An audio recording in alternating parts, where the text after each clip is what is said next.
Here we have a Swazi Agate from Mozambique, and this is a specific stone. It looks amazing from the outside, and we have different approaches of how we could possibly cut it.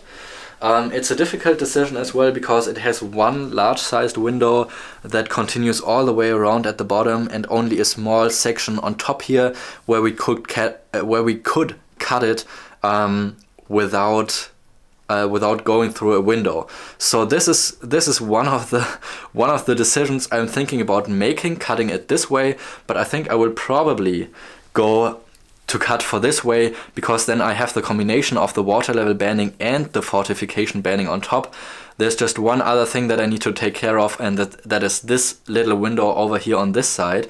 So the perfect cut would actually be straight through the window, because this is where the thickest part of the stone is. So I have to navigate either to the left of the window or to the right of the window. So I will not be able to cut through the very center of the stone if I cut it this way. But I still think the picture will be turning out better if I have the water level and the fortification agate combined in one specimen.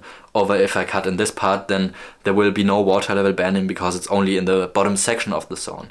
And with the Mozambique agates, it's also very important to know about the cutting angles and about the water level banding, because if you cut the stones, if it's full with water level banding or half filled with water level banding, and you cut it this way, then it might be that you might have no fortification agate at all, but only the water level banding. So it really matters on how you cut the Mozambique agates angle-wise. So in this case I would preferably cut a little bit more to this side, but it is not possible because of this small window. If I cut through this window, then the banding will be interrupted and it will not make a valuable specimen because it has a small part that's broken off. So in this case we sacrifice cutting through the biggest volume of the stone instead, and cut right next to the window to have one half that's a little bit smaller and one half that's a little bit bigger.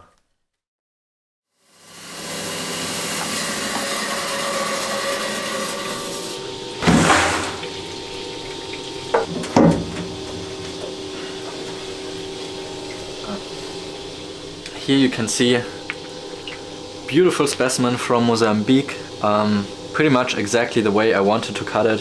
So here right next to the window, one smaller side, one bigger side. It doesn't make much of a difference, but here you can see the center is a little bit bigger. Yeah, incredible piece for the colors, but also a few smaller unfortunate fractures. So this will not be a very high-end piece, but more in a medium kind of quality and value.